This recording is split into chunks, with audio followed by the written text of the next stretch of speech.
ज्ञानप्रबोधिनी या शाळेतून दरवर्षी 9वीतील 2 वर्ग सोलापूरच्या सिद्धेश्वर साखर कारखाना साईडवरील ऊस तोड कामगारांच्या मुलांना शिकवायला जात असत. त्यांच्या शाळेतील एक खूप छान उपक्रम होता. ही संकल्पना ऐकूनच मला इतकं छान वाटलं की मानसी घरी आल्या आल्या मला म्हणाली, साखर शाळेवर 2 दिवसासाठी शिकवायला जाणार आहोत. शाळेच्या वेळेतच जाऊन यायचंय, 10 ते 6 या वेळेत. मी जाऊ की नको आई? का तेवढेच 2 दिवस आपल्याला अभ्यासाला मिळतील यासाठी घरीच थांबू? आम्हाला नेहमी अशा काही ट्रिप किंवा सुट्ट्या असल्या की आम्ही विचार करायचो, चला बरं झालं, या सुट्टीत आपल्याला अभ्यास उरकता येईल, आपला अभ्यास कव्हर होईल. ही आमची नेहमीची सरावाची गोष्ट झाली होती. त्यामुळेच मानसींनी मला असं विचारलं होतं. 9वीच्या अगोदर 8वीत शिकत असताना त्यांच्या शाळेतील अशीच एक ट्रिप शिबिरासाठी गेली होती. 5 दिवसांसाठी खेडेगावात जाऊन तिथं तंबू टाकून राहायचं, त्या ग्रामीण भागातील जीवन कसं असतं ते पाहायचं, विहिरीत पोहायचं, घोड्यावर रपेट मारायची, साप पकडायचे, विषारी की बिनविषारी ते ओळखायचे आणि रानातून फिरायचं. अशा बऱ्याच गोष्टी शिकायला मिळणार होत्या. असं सगळं वेगळ्या पद्धतीचं ते शिबिर होतं. या 5 दिवसांच्या शिबिराला मी मानसीला पाठवलं नव्हतं, कारण अभ्यासही उरकायचा होता. तसं मानसीला वाटलं, आता पण हे 2 दिवसांचं शिबिर बुडवायचं का? मग मी तिला समजावलं. म्हटलं, फार छान संकल्पना आहे, एक वेगळा अनुभव आहे. मी तुला जसं शिकवलं तसं तूही त्या शाळेत मुलांना शिकवायला जाणार आहेस. चांगला अनुभव आहे, तू गेलं पाहिजे, त्यांना शिकवण्याचा प्रयत्न तरी केला पाहिजे. या साखर शाळेच्या शिबिराला जाण्यासाठी त्यांच्या शिक्षिकेने सांगितलं होतं की प्रत्येक मुलानं 5 रुपये घेऊन यायचं. त्यामध्ये शेअर रिक्षाने साखर शाळेवर जायचं, स्वतःचा डबा आणि जास्तीच्या 2 चपात्या सोबत घ्यायच्या. ज्या शाळेत जातो आहे त्या शाळेतील मुलांना सोबत खाऊ घालण्यासाठी आणि शिकवण्यासाठीचं साहित्य, या सगळ्या सामानांची बॅग घेऊन मानसी सकाळीच दररोज शाळेला जाते तशी केली. बाबांनी तिला शाळेत सोडलं. तिथून ग्रुपमधून ते साखर शाळेवर गेले.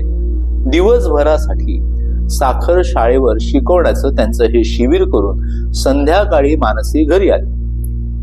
घरी आल्यावर अगदी गप्पच नुसती बसून होती, काहीच बोलेना. मग मी तिला विचारलं, कारण मला भीती वाटायला लागली, हिला शाळेत शिकवायला जमलं की नाही, का तिथं कोणी काही म्हटलं. म्हणून पटकन मी तिला म्हणाले, का ग मानसी अशी गप्प का बसलीस?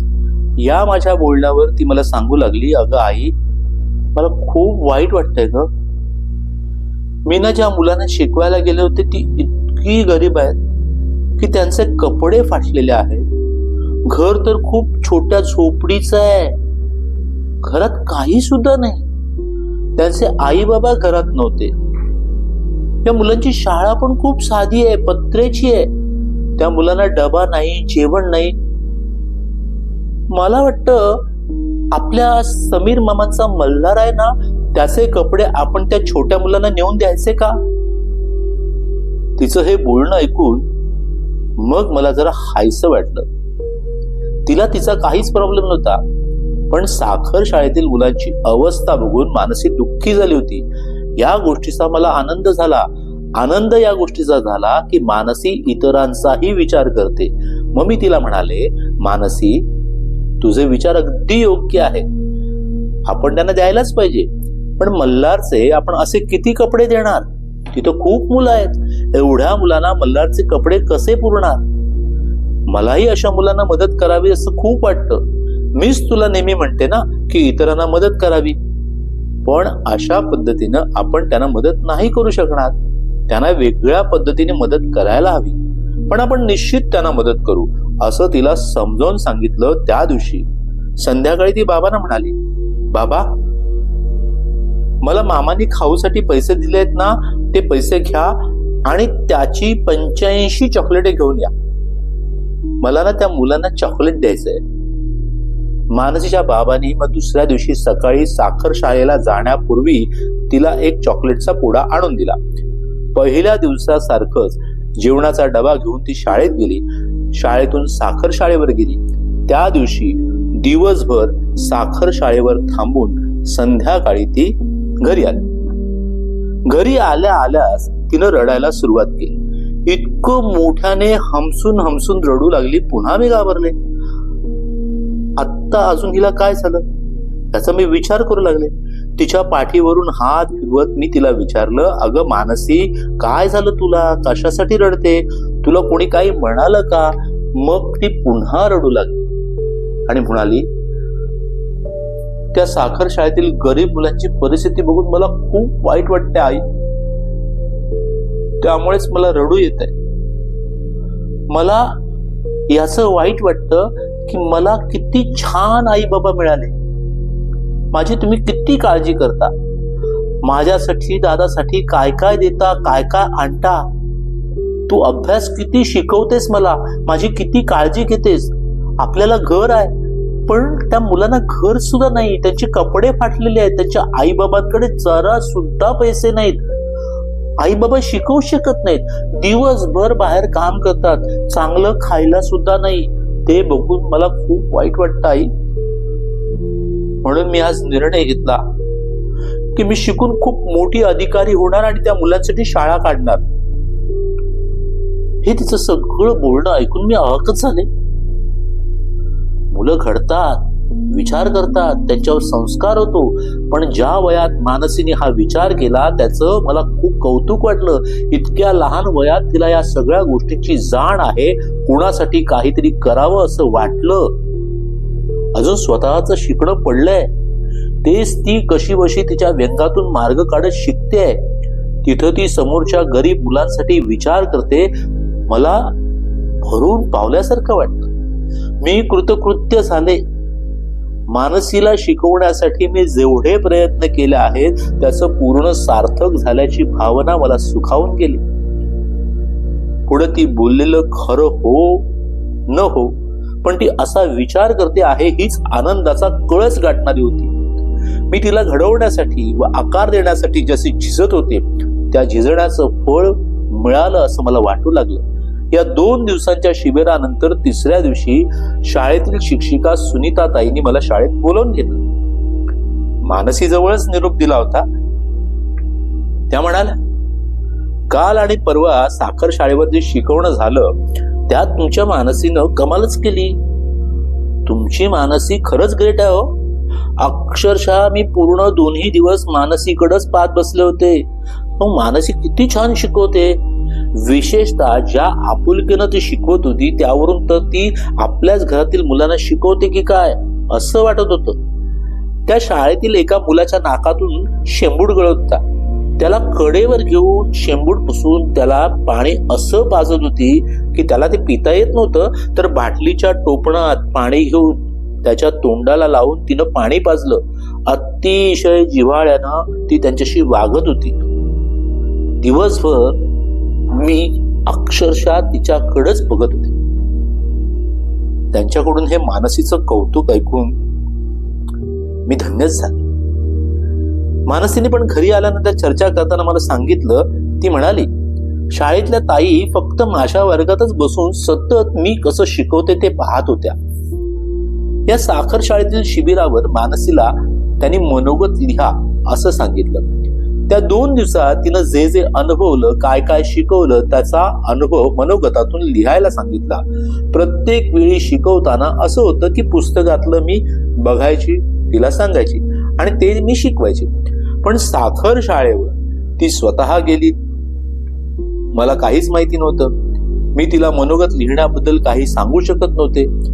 ते तिनं स्वतः लिहायचं होतं आणि मनोगत लिहिण्याची तर पहिलीच वेळ होती.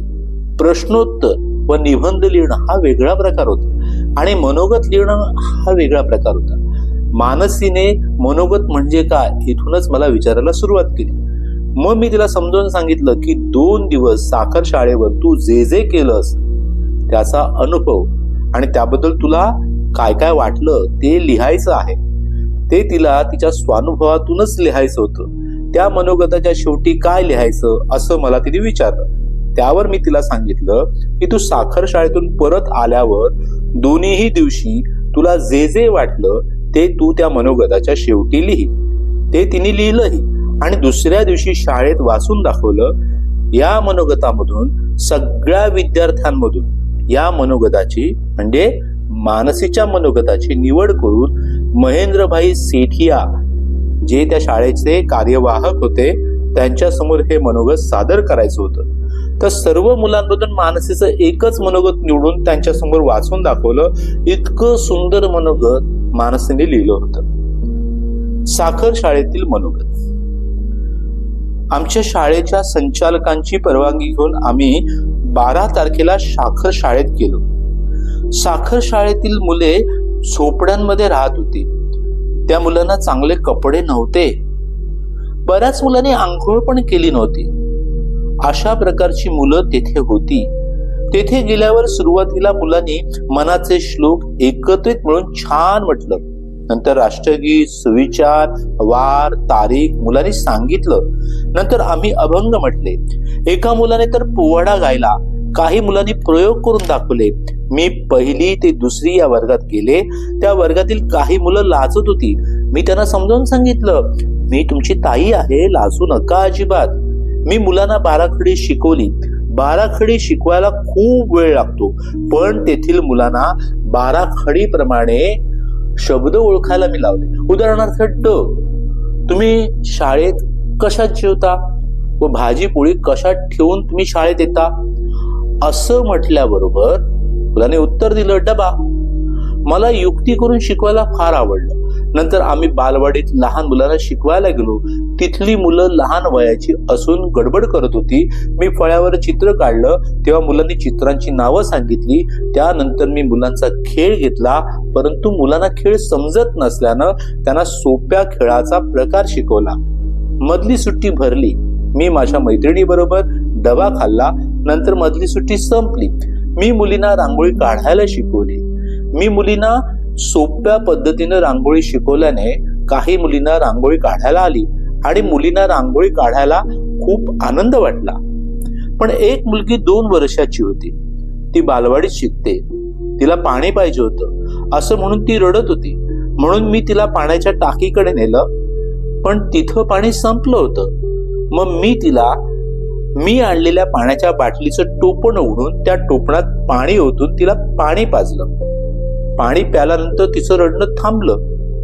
तेव्हा मला खूप आनंद झाला आणि मला समाधान वाटलं. त्या मुलीची तहान भागवल्यामुळे खरंच अशी इच्छा असूनही एरवी कोणाला मदत करू शकली नाही, पण मला साखर शाळेमुळे हे करायला मिळालं. 4 वाजता दल सुरू केलं. त्यात मी मुलींबरोबर खेळले. दल संपल्यानंतर प्रार्थना म्हटली. नंतर आम्ही घरी 6 वाजता परत आलो. दुसऱ्या दिवशी साखर शाळेत लवकर आले. मी आणि प्रियांका कोपी जाऊन त्यांच्या पालकांना शाळेत पाठवायला सांगितलं. त्यामुळे त्या दिवशी शाळेत खूप मुलं आली. राष्ट्रगीत, मनाचे श्लोक, वार, तारीख, सुविचार गोष्टी सांगितल्या व प्रयोगही केले. नंतर मी 1ली ते 2रीच्या वर्गात गेले. तिथं मुलांना मराठीची कविता शिकवली. कवितेचा अर्थ सांगितला. नंतर काही मुलांना प्रश्न विचारले. मुलांना त्या प्रश्नांची उत्तरे पटापट सांगता आली. मी फळ्यावर वेगवेगळी चित्र काढली. त्या चित्रांची नावं मुलांनी पटापट सांगितली आणि ती नावं फळ्यावर लिहिली. वाहनांची नावं उलट सुलट शब्दात करून फळ्यावर दाखवली. त्यात शिकवण्याचा आनंद मला खूप मिळाला. मी विद्यार्थिनी आहे. मी नेहमीच शिकत असते, पण आज मला अशा गरीब मुलांना शिकवण्याची संधी मिळाली. मी 2 मुलींची भांडणं पण मिटवली. अगदी मी सर्वांची ताईच झाले. मला असंच 2 दिवस वाटत होतं.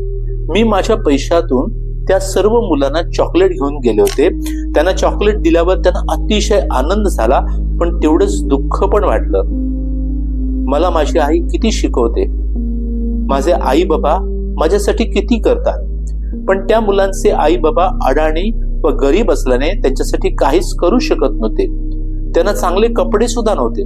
त्यामुळे त्या दिवशी घरी आल्यावर मी निर्धार केला की खूप शिकून मोठी अधिकारी होणार आणि अशा मुलांसाठी शाळा काढणार आहे आणि त्यांना मदत करणार आहे. साखर शाळेमुळे मला एका वेगळ्या प्रकारची मुलं आणि गरिबी पाहायला मिळाली आणि मला खूप छान अनुभव मिळाला. त्यासाठी मी शाळेची व सर्व ताईंची खूप आभारी आहे, कारण त्यांच्यामुळेच मला हे सर्व करायला मिळाले. धन्यवाद.